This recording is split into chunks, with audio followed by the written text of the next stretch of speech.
திட்டம் போட்டு செயல்படுத்தப்படுகிற ஒரு திட்டமாக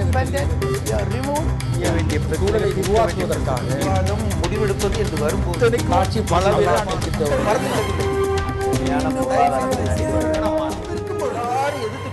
நேர்பட பேசி தொடர்கிறது. கூட்டணி குழப்பங்கள் பற்றி பேசிக் கொண்டிருக்கிறோம்.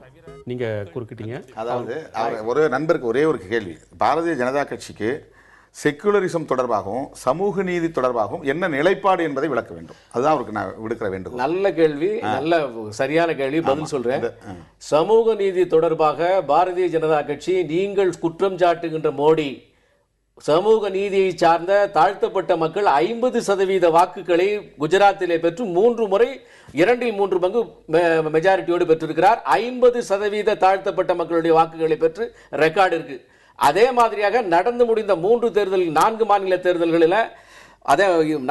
தேர்தல்களில் சத்தீஸ்கர்ல 10 எஸ்சி சீட்ல 9 சீட்டு பாஜகவுக்கு மக்கள் வாக்களிக்கிறாங்க. மக்கள் ஓட்டு போடுவாங்க.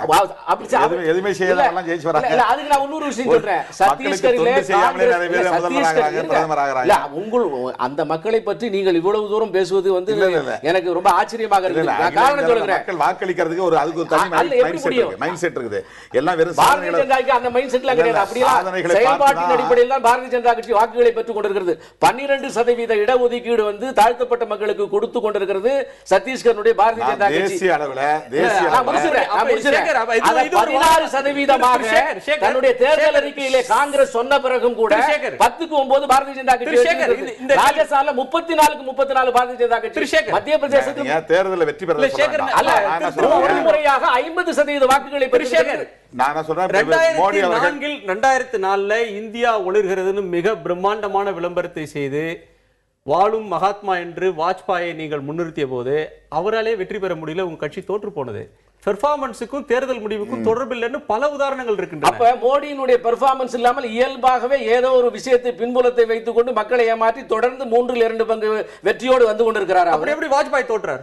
வாஜ்பாயினுடைய 6 ஆண்டு காலத்துக்கு இந்தியா முழுவதும் இருக்கக்கூடியது ஒரு மாநிலத்தோடு ஒப்பிட முடியாது. வாஜ்பாய் எப்படி தோற்றாருன்னு மக்களை தான் கேட்கணும். அவ்வளவு பெர்ஃபார்மன்ஸ் கொடுத்ததுக்கு அப்புறம் தோற்க அடித்த மக்கள் அதை உணர்ந்து கொண்டிருக்கிறார்கள். தேர்தல் முடிவுக்கும் நம்முடைய கொள்கை நிலைப்பாடுகளுக்கும் நம்ம முடிச்சு போட்டு பார்க்கலாம். தொடர்ந்து பாரதிய ஜனதா கட்சி இப்ப நான் சொன்ன மாதிரி தனியார் துறையில் இடஒதுக்கீடு கொண்டு வருவீங்களா? பதவி உயர்வில் இடஒதுக்கீடு கொண்டு வருவீங்களா? பெண்களுக்கு இடஒதுக்கீடு கொண்டு வருவீங்களா? முஸ்லீம்களுக்கு இடஒதுக்கீடு கொண்டு வருவீங்களா? தலித் கிறிஸ்தவர்களை தாழ்த்தப்பட்டோர் பட்டியலில் சேர்ப்பதற்கு பாரதிய ஜனதா கட்சியுடைய நிலைப்பாடு என்ன? செக்குலரிசம் இங்க வந்து மதசார்பின்மைங்கிறது ஒரு மிகப்பெரிய முக்கியமான ஒரு கோட்பாடு. உலகத்திலேயே இந்தியா அதுதான் சிறப்பு பெற்றிருக்கிறது. அப்ப பாரதிய ஜனதா செக்குலரிசம் தொடர்பாக என்ன நிலைப்பாடு வைத்திருக்கு? சரி, அவர் பதில் சொல்றதுக்கு முன்னாடி உங்கள்கிட்ட கேள்வி நான் எதிர்த்து கேட்க வேண்டியிருக்குது. காங்கிரஸோடு கூட்டணியில் இருக்கீங்க. 2004 இருந்து காங்கிரஸ் இந்த கோட்பாட்டுக்காக காங்கிரஸ் முஸ்லிம்களுக்கான ஒதுக்கீடு, தனியார் ஒதுக்கீடு, முசாபர் நாடுகளில் நடந்தது secular riot. 1984 Sikh riot, secular riot. கோயம்புத்தூர்ல 56 அங்கங்க வைக்கிற திமுகவுடைய தலைமையில் நடந்த கொலைபாதக குடிவெடிப்பு செக்குலர் சொல்லல. அவருக்கு வைக்கிற நிபந்தனை எல்லாம் காங்கிரஸுக்கும் பொருந்தும். இல்லன்னு சொல்லல. நான் நேரடியாக ராகுல் காந்தி பேசும்போது சொல்லிட்டு வந்தேன். நான் இதை பத்தி தான் பேசிட்டு வந்திருக்கிறேன். நான் அவரோட பேசின 40 நிமிடங்கள்ல இந்த பிரச்சனை நான் பேசியிருக்கிறேன். ஆனா காங்கிரஸ் கட்சி இன்னைக்கு வந்து தாழ்த்தப்பட்ட வன்கொடுமை தடுப்பு சட்டத்தை வந்து சட்ட திருத்த மசோதா கொண்டு வந்து ராஜ்யசபால பாஸ் பண்ணிடுச்சு. இன்னும் லோக்சபா தான் மிச்சம் இருக்குங்க. அது மாதிரி சென்ட்ரல் ஆக்ட் கொண்டு வரதுக்கு அந்த சப்ளான், ட்ரைபல் சப்ளான், அதுக்கான சென்ட்ரல் ஆக்ட் ஒத்துக்கிட்டாங்க. அடுத்து இப்ப வந்து தனியார் துறையில் இடஒதுக்கீடு கொண்டு வருவதற்கு வாக்குறுதி கொடுத்திருக்காங்க. 10 வருஷமா வாக்குறுதி கொடுத்து தான் இருக்காங்க. 2004 அவங்க ஆரம்பித்த போது கொடுத்த வாக்குறுதி அவர்களுக்கு அந்த கருத்தை இவங்க வாக்குறுதி கொடுத்தா கூட சரின்ற நான் வாக்குறுதி உடன்பாடு இருக்காங்க. பாரதிய ஜனதா கட்சி செயல்பாட்டில் நான் கேக்குறேன், உடன்பாடு இருக்காங்க. திருமாவை கேட்கிறேன். காங்கிரஸினுடைய மதசார்பற்ற தன்மை என்பது உங்களுக்கு தெரியுமா? திராவிட முன்னேற்ற கழகத்தினுடைய மதசார்பற்ற தன்மை என்பது என்ன தெரியுமா? முஸ்லிம் லீகோடு சேர்ந்தால் அது மதசார்பற்ற தன்மை, பாரதிய ஜனதா கட்சியோடு சேர்ந்தால் மதவாதம். அவரும் கூட முஸ்லிம் லீக் கூட்டணியில் இருக்கிறார். திமுக மதசார்பற்ற தன்மை பாரதிய ஜனதா கட்சி சொல்லவில்லை. 130 கோடி மக்களும் ஒரே இனத்தை சேர்ந்தவர்கள், ஒரே இந்தியராக இருப்பவர்கள், அவர்களை சமமாக பாதிக்கிறவர்கள் செயல்பாட்டில் காண்பித்துக் கொண்டிருக்கிறோம். நாமெல்லாம் சமூக நீதி இல்லைன்னா வெள்ளை சட்டை போட முடியாது. சமூக நீதி கோட்பாடு சம்பந்தமா பாரதிய ஜனதா நிலைப்பாடு என்ன? அதான் முக்கியமானது. சமூக நீதி கோட்பாடு பாரதிய ஜனதா ஒரு புறம் இருக்கட்டும். சமூக நீதி கோட்பாடு தொடர்பாக பாரதிய ஜனதாவுடைய நிலைப்பாடு என்ன?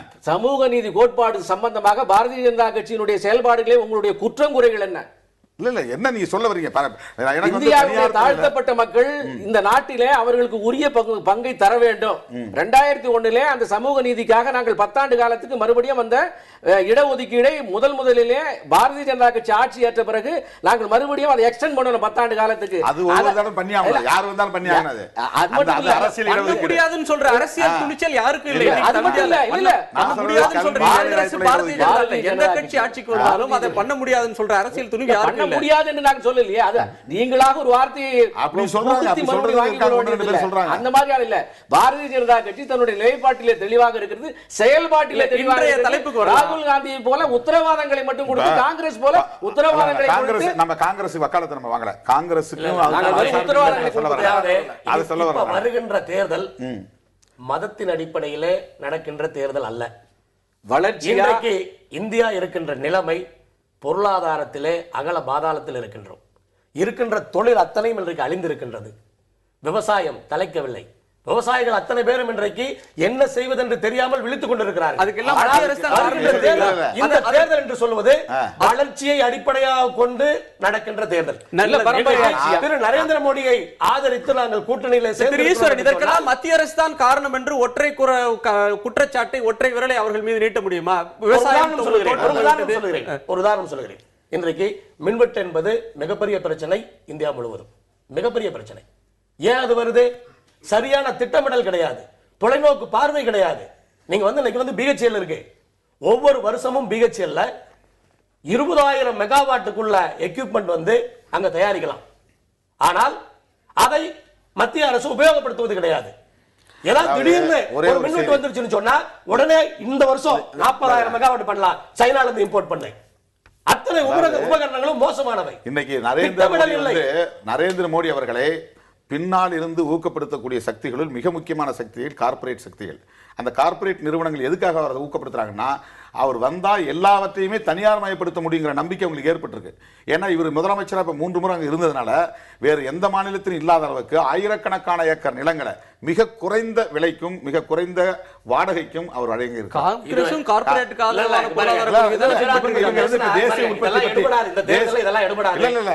தொழில் நிமித்தமாக அடிக்கடி குஜராத்துக்கு சென்று வருவாங்க. தொழில் நிமித்தம் தான் நான் சொல்றேன்.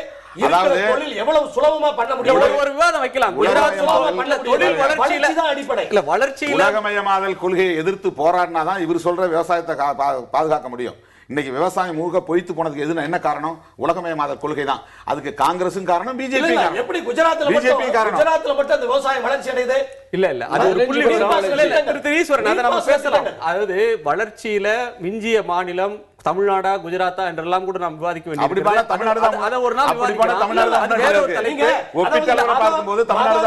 பேசாதீங்க. வளர்ச்சி எல்லா தரப்பு மக்களுக்கும் வேண்டும். நீங்கள் மதத்தை பேசக்கூடாது, ஜாதியை பேசக்கூடாதுன்னு சொல்றீங்க. உங்கள் மாவட்டத்துல உங்கள் பகுதியில கொங்கு மண்டலத்துல ஜாதியை சொல்லி யாருமே அரசியல் செய்யவில்லையா? உங்கள் கட்சி அதற்கெல்லாம் விதிவிலக்கா? ஜாதியை சொல்லி நாங்கள் அரசியல் செய்வதே கிடையாது. நீங்க நாங்க இன்றைக்கு விவசாயத்தை பாதுகாப்பதற்காக, அங்க இருக்கின்ற தொழில்களை பாதுகாப்பதற்காகத்தான் இன்றைக்கு செயல்பட்டுக் கொண்டிருக்கிறோம். அவினாசி அத்திக்கடவு திட்டம் வேண்டும் என்று நான் 186 கிலோமீட்டர் நடைபயணம் சென்றிருக்கின்றேன் 5000 பேரோடு. தனியார் மயமாதல் உங்க நிலைப்பாடு என்ன? தனியார் மயமாதல் உங்க நிலைப்பாடு என்ன? தனியார் மயமாதல் கொள்கை நிலைப்பாடு என்ன? பாருங்க, இப்ப கொங்கு மண்டலத்தினுடைய தொழில் வளர்ச்சி எடுத்தீங்கன்னு வச்சுக்கோங்க. இல்ல இப்ப வெளிநாட்டு தனியார் மயத்துக்கு தான் வரேன் நான். கொங்கு மண்டலத்தினுடைய தொழில் வளர்ச்சி எடுத்தீங்கன்னு சொன்னா தனியார்னாலதான் அவ்வளவு வளர்ச்சி வந்திருக்குது. அரசாங்கத்தினுடைய ஊக்கம் கிடையாது. நீங்க ஜவுளி தொழில் எடுத்தாலும் சரி, கோழிப்பண்ணை எடுத்தாலும் சரி, லாரி தொழில் எடுத்தாலும் சரி, கோயம்புத்தூரை சுத்தி இருக்கிற இன்ஜினியரிங் தொழில் எடுத்தாலும் சரி, இவை அத்தனையும் தனியாருடைய முயற்சியால் தான் வந்திருக்குது. ஆனா தனியார் மோசம்னு நம்ம பேசிட்டு இருந்த அர்த்தமே கிடையாது. சரி, அரசாங்கத்துடைய ஊக்கமும் வேறொரு விவாதம். நாம் இன்னொரு நாள் பேச வேண்டிய ஒரு மிக மிக முக்கியமான தலைப்பு அது. தனியாரால் வளர்ச்சி வந்ததா, வீழ்ச்சி வந்ததா, அந்த வளர்ச்சி எல்லோருக்கும் கிடைத்ததா, அதன் பலன் எல்லா தனியார்மயமாதல்ங்கிற பேர்ல பன்னாட்டு நிறுவனங்களுடைய முதலீடு இருக்கு. அதுக்கு மோடி வழிவகுக்கிறார். அதுதான் உள்ளூர் தேசிய உற்பத்தியாளர். இவர் உள்ளூர் உற்பத்தியாளர், இவர் தனியார் இல்ல. அது வேறொரு தலைப்பு, நாம் இன்னொரு நாளில் பேசலாம். மணி, இந்த கூட்டணி பேச்சுவார்த்தையை மக்கள் எப்படி புரிந்து கொள்கிறது? நடக்கும் என்பார் நடக்காதுன்றது மாதிரி தமிழ்நாட்டில் இன்றைக்கு வருகிறார்கள், நாளைக்கு பேசுகிறார்கள் அப்படின்றது எல்லாமே தலைப்பு செய்திக்கு ஒரு நாள் கூட வேல்யூ இல்லாமல் போயிடுது. மறுநாள் அதே தலைப்பு வேற ஒரு வடிவத்தில் வருகிறது. ஒரே நேரத்தில் ஒரு கட்சி 3 கட்சிகளோடு பேசிக் கொண்டிருக்கிறது, ஒரு கட்சியோடு 3 கட்சிகள் பேசுகின்றன. இதை எப்படி புரிஞ்சுக்கிறது, மக்கள் இதை எப்படி இல்ல புரிஞ்சுக்கணும்? மக்கள் தெளிவாக தான் புரிஞ்சுக்கிட்டாங்க. இது வந்து நான் ஸ்டாப் காமெடியாக ஓடிட்டு இருக்குது. இது ஒன்றும் இதில் ஒன்றும் பெருசாக ஒன்றும் கிடையாது. நான் வந்து எப்படி ஃபீல் பண்ணுறேன்னா, பிஜேபி கொஞ்சம் வந்து சொதப்பிட்டாங்கன்னு நினைக்கிறேன். எப்படின்னா வந்து மார்ச் 8 பிப்ரவரி 8 மோடி கூட்டத்திலே வந்து நாங்கள் எல்லா கூட்டணி கட்சி தலைவர்களையும் மேடையில் ஏற்றுவோம்னு சொன்னது, வெள்ளிக்கிழமைக்குள்ள கூட்டணி முடிவாயிடும்லாம் ஒரு பொன் ராதாகிருஷ்ணன் சொன்னதெல்லாமே வந்து ஒரு அது ஒரு அவசரப்பட்டுட்டாருன்னு எனக்கு தோணுது. அது வந்து ஒரு இம்மெச்சூர்டு ஸ்டேட்மெண்ட். அவரோட நம்பிக்கையா இருக்கலாம்ல. இல்ல அது நம்பிக்கைகளுக்கும் யதார்த்தத்துக்கும் இருக்க வித்தியாசத்தை நம்ம புரிஞ்சுக்கணும். அதாவது வந்து எலெக்ஷன்ஸ் ஆர் ஃபார் அவே. இன்னும் நோட்டிஃபிகேஷன் வரல. இன்னும் பிப்ரவரி எண்ட்லயோ மார்ச் 1ஆம் தேதியோ தான் வரப்போகுது உங்களுக்கு வந்து. ரெண்டாவது பல சிக்கல்கள் இருக்குது, கூட்டணியில வந்து பல சிக்கல்கள் இருக்குது. அதை வந்து ஃபோர்ஸி பண்றதுக்கு, அதை வந்து தொலைநோக்கு பார்வையில பார்க்கறதுக்கு இங்க இருக்கக்கூடிய மாநில தலைமை தவறிடுச்சுன்னு தான் நான் நினைக்கிறேன். இவங்க தான் அதை வந்து இந்த நிலைமைக்கு காரணம் வந்து இங்க இருக்கக்கூடிய பிஜேபி மாநில தலைமை தான் நான் நினைக்கிறேன். ஏன்னா வந்து one day is a long period in politics வாங்க. ஒரு நாளேன்றது ரொம்ப நீண்ட காலம். அது அப்படி இருக்கும் பொழுது வந்து இன்னும் உங்களுக்கு முறையான அறிவிக்கை வருவதற்கு 3 வாரங்களோ அதற்கு மேலோ இருக்கிறது. கொஞ்சம் கொஞ்சமா காய நகர்த்தி இருக்கலாம். இவங்க வந்து முன்கூட்டியே வந்து இந்த 8ஆம் தேதி இந்த மீட்டிங் என்பதை வந்து அது ஒரு குறியீடா வச்சு அன்னைக்கு எல்லா கூட்டணி தலைவர்களையும் மேடையில ஏத்தினும்லாம் இவங்க பார்த்திருக்காங்க.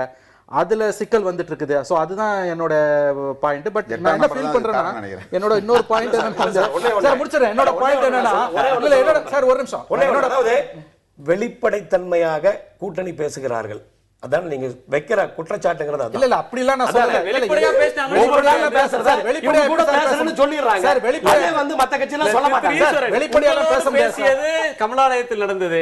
திரு எஸ்.ஆர். சேகராலேயே கூற முடியாது. இல்ல வெளிப்படையா பேச முடியாது. கட்சி அந்தந்த கட்சி தலைமைக்குள்ள தான் நடக்கும் சொல்ல முடியுமா? இல்ல அதெல்லாம் 4 சவுத்துக்குள்ள நடக்குது. அதை கொண்டு வந்து பொது தளத்துல வைக்க வேண்டிய அவசியமும் கிடையாது. சேகர் ஒரு நிமிஷம், அதை பொது தளத்துல வைக்க வேண்டிய அவசியமும் கிடையாது. நான் என்ன நினைக்கிறேன்னா வந்து இந்த 8ஆம் தேதின்றத அது ஒரு பெரிய ஒரு பலூன் மாதிரி கிரியேட் பண்ணி இவங்க வந்து அந்த வண்டலூர் மோடி கூட்டத்துல எல்லா தலைவர்களையும் மேல ஏத்தினும்னு சொல்லிட்டு ஒரு அவசரப்பட்டுட்டாங்களோன்னு எனக்கு தோணுது. அதாவது வந்து மாரத்தான் ஓடும்போது ஸ்பிரிண்ட் மாதிரி ஓடக்கூடாது, அந்த தப்பு பண்ணிட்டாங்களோன்னு எனக்கு அப்படிதான் நான் நினைக்கிறேன். பட் எனக்கு என்ன தோணுதுன்னா வந்து தேர்தல்களுக்குள்ள வந்து இதை சரி பண்ணுவதற்கான வாய்ப்புகளும் இருக்குன்னு தான் நான் நினைக்கிறேன். முழுவதும் வந்து எல்லாமே வீணா போயிடுச்சுன்னா அப்படியும் சொல்லிட முடியாது. எல்லா டோர்ஸுமே ஓப்பனா தான் இருக்குது. திட்டம் போட்டு செயல்படுத்தப்படுகிற ஒரு திட்டமாக சூழலை உருவாக்குவதற்காக முடிவெடுப்பது என்று வரும்போது காட்சி